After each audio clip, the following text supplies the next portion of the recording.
Hi, everyone. Judge Andrew Napolitano here for Judging Freedom. Today is Monday, June 5th, 2023. It's 11:30 in the morning here on the East Coast of the United States. Colonel Daniel Davis joins us now. Colonel, always a pleasure. Always a pleasure to be here. So thank you. Thank you for coming back.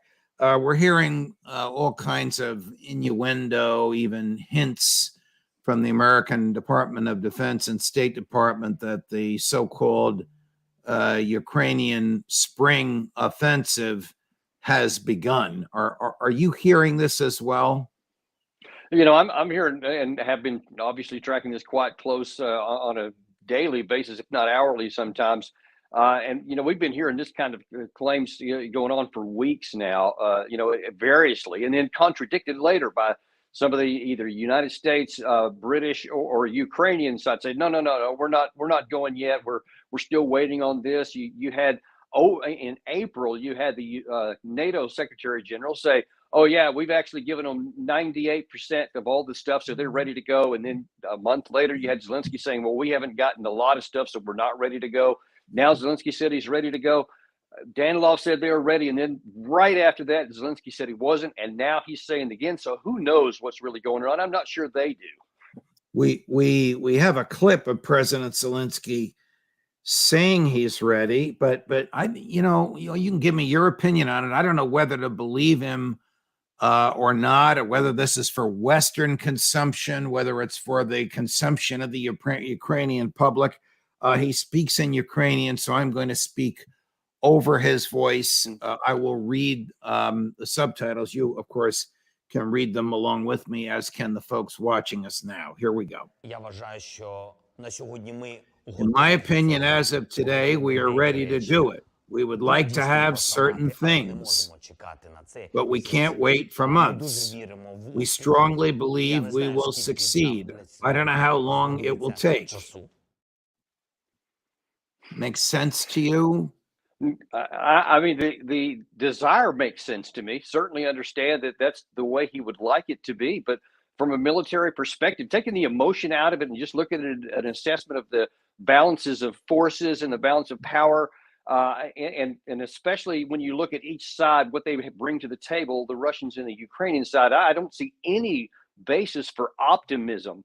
At the very best, you can say that this is a high risk gamble. And of course, he's not going to be able to say that, certainly not to his own people. But I certainly hope that he recognizes that this is basically an existential risk for him, because if they do this and they run into this buzzsaw and these multi-layered Russian defenses that have been set up now for months, they could literally chew up the last offensive strike force they have.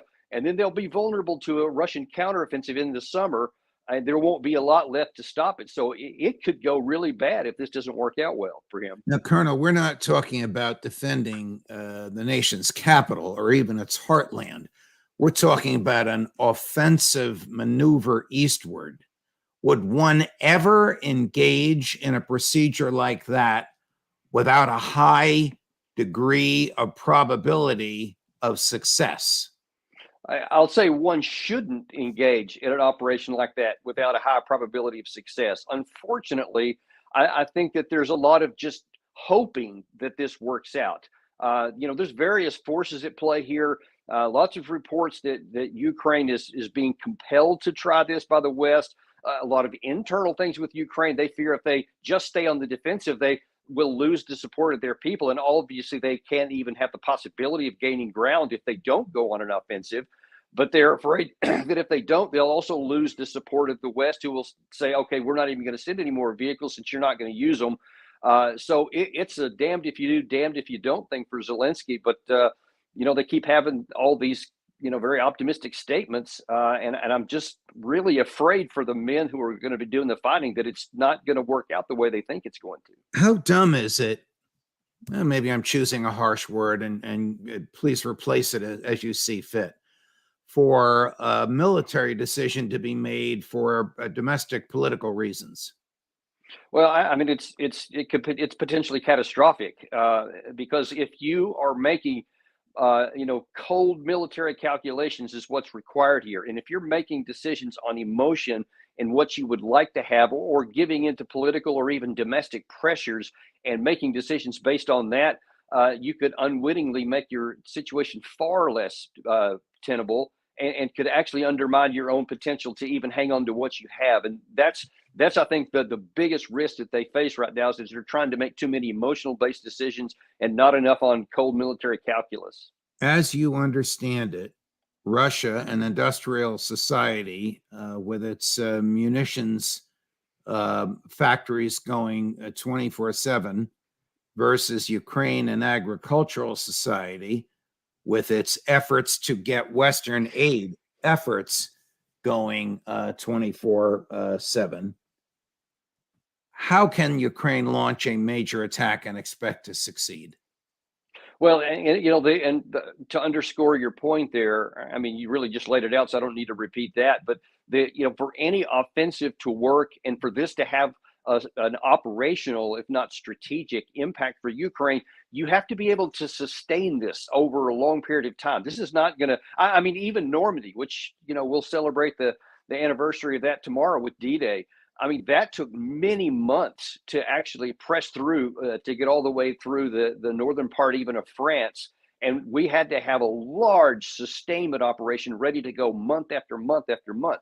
I'm not aware of any such capability provided by the allies on this side. And look, the Ukraine side has almost no industrial capacity to speak of domestically. They're entirely reliant upon the Western world. Russia, on the other hand, is facing an existential crisis. They have unleashed everything, as you pointed out there, and there's very little they're holding back for themselves because they know their life is dependent on it. The West is not so much that way. So they're not putting, 24/7, 365 operations and all these plant manufacturers for weapons and ammunition, et cetera. They're increasing them, but they're kind of taking it slow because their security is not at risk. And I just don't think those things are going to balance out over time.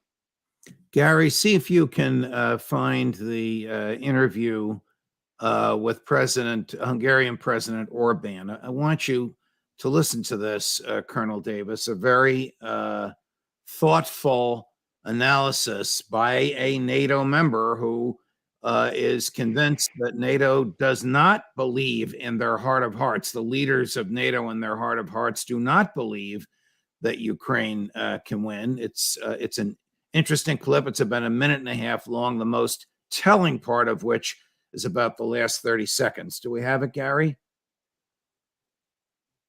Okay, go for it. You made a great deal about I'm a freedom 1956 fighter, yeah. and fighting for freedom. You have a neighbor who is invaded by Russia, the very country, you grew up with pictures of tanks going into Budapest. Why are you opposing the European aid? No, it's emotionally, it's tragic. So all of our heart is with the Ukrainians. We understand how much they suffer. But I'm speaking here as a politician who should save lives.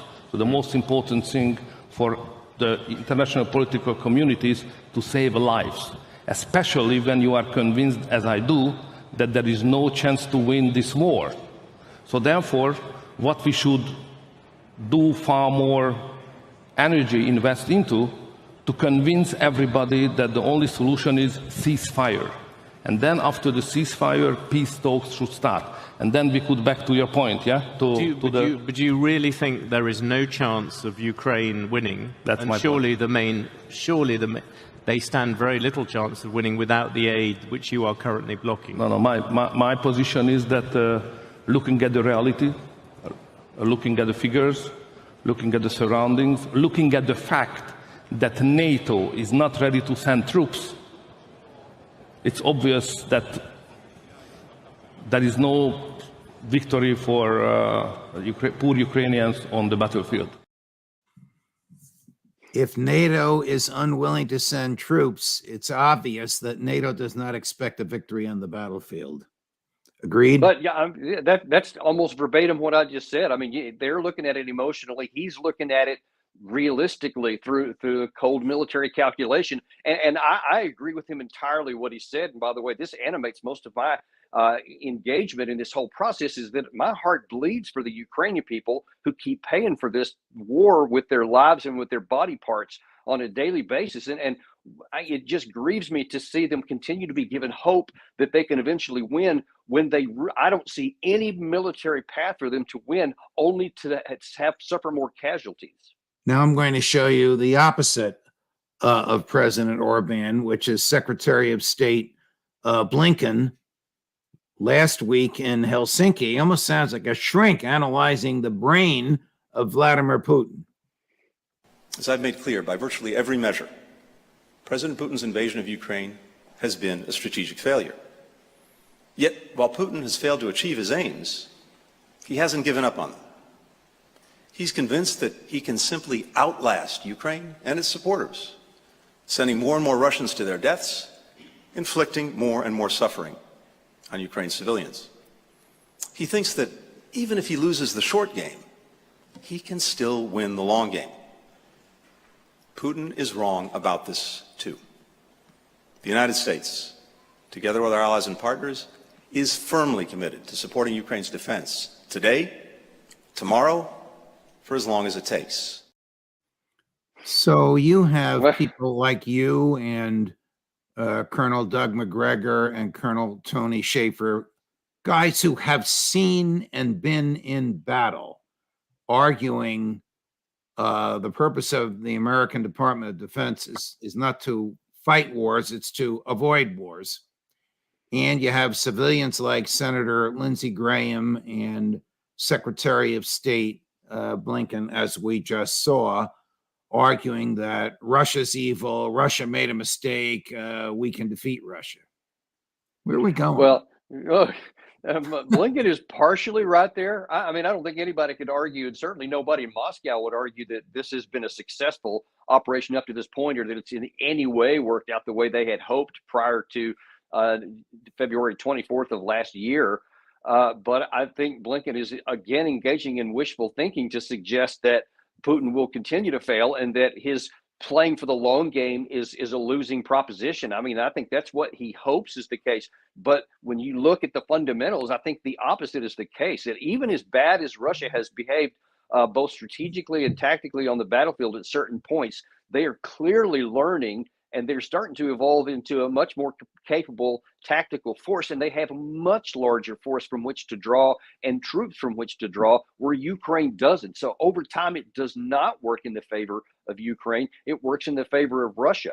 And I think that even if Ukraine does launch an offensive, no matter whether it's hugely successful, moderately so, or a complete disaster, it actually doesn't matter. The end result is still going to be they're going to be spent, and Russia is not going to be spent. So over time, the the blood count can go up, but the trends are going to continue to work against Ukraine, and I just don't think that's a good path. Does anybody in the Pentagon give the kind of advice to the White House that you just articulated?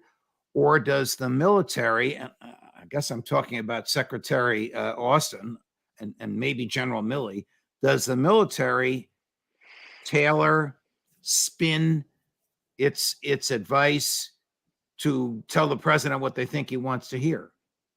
You know, I of course, who can ever say what's really going on behind the scenes? Because, I mean, we've had a really sad experience with our senior military political leaders saying whatever the political leaders in the White House want them to hear for decades now. So it's hard to take much at face value. But I do say that Milley, above anyone, has actually put a lot of statements over the last 6 or 8 months to indicate that he does believe what I'm saying here.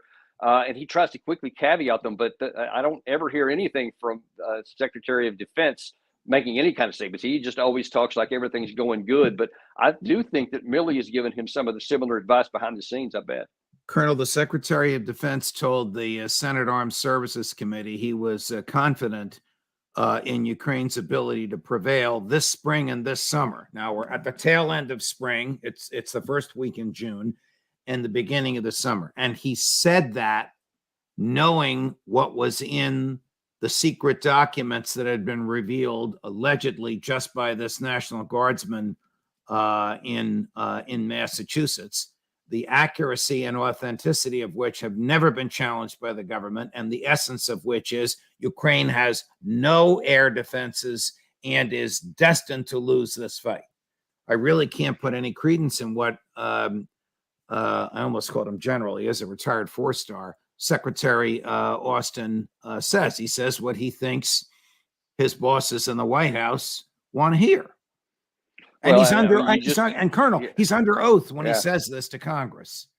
Yeah, and I mean, you can argue that someone is going to say their aspiration, what he hopes would happen, what he wishes would happen, and somehow he can convince himself that that's true. I can't crawl inside his mind, and I don't know all those things.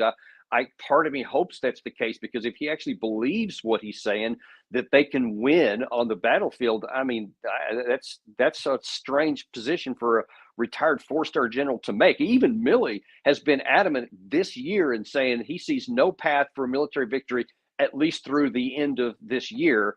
So he puts somewhat a caveat, but there's no way that through the summer, I mean, there's no path, there's no rational calculation or of forces that you can make short of the intervention of NATO troops that would change the dynamics in Ukraine's favor this summer. There's just no way. Okay, so short of the intervention of NATO troops, how do you see this ending, Colonel? The White House has not built itself an off-ramp for the president politically. You just heard Secretary of State Blinken last week. I think I have fairly summarized what Secretary of State Austin said. This is now a month and a half ago to the Senate Armed Services Committee. How does this end? Well, it's impossible to say how it ends, but I can say with some confidence how this will go through the summer, and that is that if Ukraine truly does launch, a massive blow somewhere, there's every reason to think that they could have some local tactical success to some degree. Whether that's a lot or a little, a lot of these, they've been doing what's called preparing attacks and raids and other kinds of small scale operations to try to identify exactly where the strengths and weaknesses are of the Russian defenses. And they may have identified, probably have some weak points. And if they get their forces right, they can exploit some of those. But the problem is that Russia is prepared for that. And they understand that there's going to be some penetration somewhere. And you can see in their defenses, they're prepared for mobile counterattacks into flanks. And they've got fire sacks where they're trying to draw the Ukrainians in for the purpose of destroying them with pre-planned artillery, etc. So whether they get some experience or success or little, or even if they make a big breakthrough, that force is eventually going to get spent. And as I said a minute ago, Russia has more forces to shoot back. So the longer this goes into the summer, then the less capable Ukraine's going to be. I just don't see how this works out well for them. Let's say there's a ceasefire with the military forces roughly positioned as they are now. How do you see this becoming permanent? What becomes of Ukraine? Is it NATO, a member of NATO? Is it neutral? Is it neutral and disarmed? Is it neutral and armed? How do you see this ending in a fair, rational way? Yeah, right now you have, especially on the Russian side, and even as of this morning, a lot of the Russian writers and bloggers in the open are getting a little bit impatient and aggravated at their government. They're even slightly chiding Putin, which is not normal for that regime. But they're saying, hey, stop all this talk about trying to find a negotiated settlement or whatever. These guys have gone too far. They've now, with these incursions into Belgorod, with these assassinations they've done of Russian people, with the attack on the Kremlin, it's time to just say we're going to impose militarily on them, and so do whatever it takes. So there's a lot less appetite on the Russian side now for a negotiated settlement that results in anything besides a Ukraine that is not in NATO and is not a threat to them, however that's defined. And a lot of the Russian people are now being more supportive of larger use of force, not a less one, to find a negotiated settlement. So right now, neither Zelensky nor Putin appear to have any interest in a ceasefire or any kind of negotiations on the current lines. So here's what Joe Biden's up against, aside from his own rhetoric and that of his Secretary of Defense and his Secretary of State, is the loudest voice on the Senate Armed Services Committee, Senator Lindsey Graham of South Carolina, who said 15 months ago President Putin should be assassinated. And then he said last week to President Zelensky's face in Kyiv, killing Russians, best money we ever spent. So you have the visceral hatred for Russians. You have the visceral hatred for President Putin. You have an American president that wants to run for re-election as a wartime president, and you have an unrealistic assessment of this by the Secretary of Defense and the Secretary of State. I almost can't say this with a straight face. How bad can this get? Yeah, that's that, man. I couldn't have painted it better than you just did there. That is exactly the really the negative trends that are going around, because you have so many confident statements about how this is going and how we're succeeding, and we're gonna be with them no matter how long it takes. And if this offensive goes the way that I fear that it may, I mean, that'll all be exposed. You can spin all day long, and you can make all kinds of statements as long as the lines are static and there's no movement. But once something starts and Ukraine actually moves on the offensive, and then if they get chewed up the way that I fear that they may, whether successful or unsuccessful, now then there's no more. You can't keep spinning success if the Russians start moving in the other direction. And if Russia can't, look, if Russia's not able to do that, then the spin can continue on, but the war is not going to come to an end, and it'll just slowly grind on and bleed Ukraine to death. And man, again, they seem to always pay the price for how this goes. Colonel Daniel Davis, it's a pleasure, my dear friend. Thank you so much for your time and for your very, very thoughtful analysis. We'll see you again soon. Thank you, Judge. Always my pleasure. Of course. More as we get it. Judge Napolitano for Judging Freedom.